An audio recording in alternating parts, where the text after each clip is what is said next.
आज का चैप्टर है चैप्टर नंबर 18 जो कि है हेल्थ डॉक्यूमेंटेशन।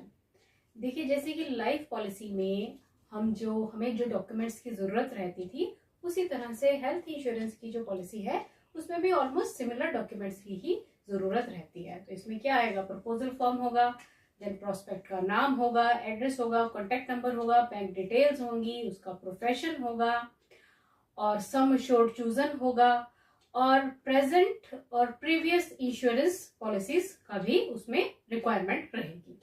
अच्छा, फिर इसमें जो प्रीमियम बनता है वो डिपेंड करता है प्रपोजर की एज पे और जो सम एश्योर्ड वो चूज करता है उस पे।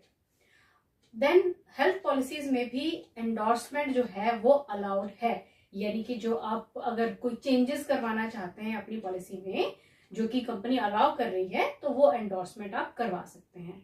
और सिमिलरली जैसे कि लाइफ इंश्योरेंस पॉलिसीज में ग्रेस पीरियड जो है वो 30 डेज का रहता है, यहाँ पे भी हेल्थ में भी ग्रेस पीरियड जो है वो 30 डेज का ही रहेगा। और ग्रेस पीरियड याद है ना आपको, ड्यू डेट के बाद 30 डेज का टाइम पीरियड कंपनी प्रोवाइड करती है जिसमें कि आप अपना प्रीमियम जो है पॉलिसी का वो जमा करवा सकते हैं। Let's start with the self-examination questions. Question number 1. As per guidelines, an insurance company has to process an insurance proposal within dash days. अब इस क्वेश्चन में पूछा गया है कि गाइडलाइंस के हिसाब से किसी भी इंश्योरेंस कंपनी को इंश्योरेंस प्रपोजल को प्रोसेस कर देना चाहिए कितने दिन में। तो इसका सही आंसर होगा 30 डेज। तो सही ऑप्शन है option number 3, 30 days. Now the next question is, in the case the premium payment is made by check. अब ये कह रहे हैं कि अगर कोई व्यक्ति अपना प्रीमियम चेक के द्वारा भरता है, then which of the below statement will hold true. तो आपको बताना है कि नीचे दी गई स्टेटमेंट्स में से कौन सी स्टेटमेंट सही है, ट्रू है। So first option is, the risk may be assumed on the date on which check is posted. अब ये ऑप्शन कह रही है कि रिस्क अज्यूम किया जाएगा उस दिन से जिस दिन चेक पोस्ट किया गया है। सेकंड ऑप्शन है, रिस्क में be assumed on the date on which cheque is deposited by the insurance company. अब ये कह रहे हैं कि रिस्क उस दिन से अज्यूम किया जाएगा जिस दिन इंश्योरेंस कंपनी ने चेक जो है वो बैंक में डिपॉजिट किया। थर्ड ऑप्शन है, द रिस्क में be assumed on the date on which cheque is received by the insurance company. अब इस ऑप्शन में कहा गया है कि रिस्क कंसीडर किया जाएगा उस डेट से जिस डेट को इंश्योरेंस कंपनी ने चेक रिसीव किया था। और फोर्थ ऑप्शन में कहा गया है कि रिस्क में be assumed on the date on which cheque is issued by the proposer, यानी कि रिस्क कंसीडर किया जाएगा उस डेट से जिस डेट को प्रोपोजर ने चेक इशू किया। अब देखिए, इसमें जो सही ऑप्शन है वो है ऑप्शन नंबर 3, क्योंकि रिस्क कंसीडर किया जाएगा जब चेक जो है वो इंश्योरेंस कंपनी ने जिस दिन रिसीव कर लिया उसी दिन से रिस्क को कंसीडर किया जाएगा। सो सही ऑप्शन जो है वो ऑप्शन नंबर 3 है। Now the next question is, which of the below statement is correct with regard to a warranty. अब ये पूछ रहे हैं कि वारंटी के हिसाब से अगर हम देखें तो कौन सी ऑप्शन जो है वो ट्रू है।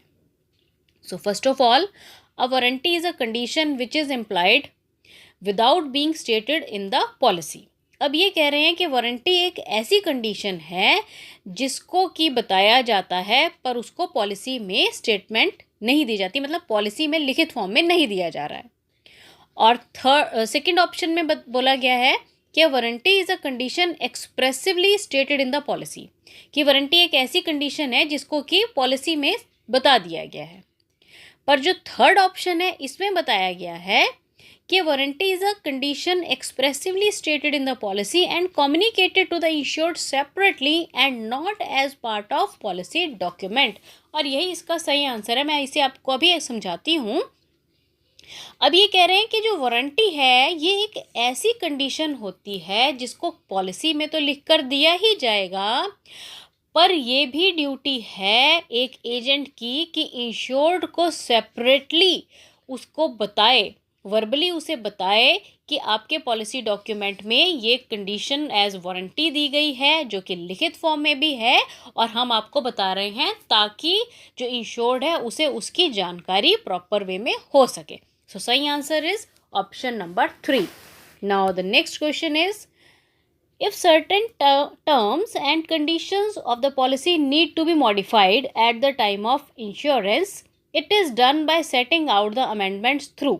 अब इस क्वेश्चन में कहा गया है कि अगर आप अपनी पॉलिसी डॉक्यूमेंट में कुछ चेंजेस करना चाहते हैं, कुछ अमेंडमेंट्स करना चाहते हैं, तो आप वो कर सकते हैं किसके थ्रू. देखिए हम ये पहले चैप्टर्स में पढ़ चुके हैं और इसका सही आंसर है एंडोर्समेंट. क्योंकि हम अपनी पॉलिसी में कोई भी जो चेंजेस हैं उसको करने के प्रोसेस को क्या कहते हैं, एंडोर्समेंट. सो सही option is option number 2, that is endorsement.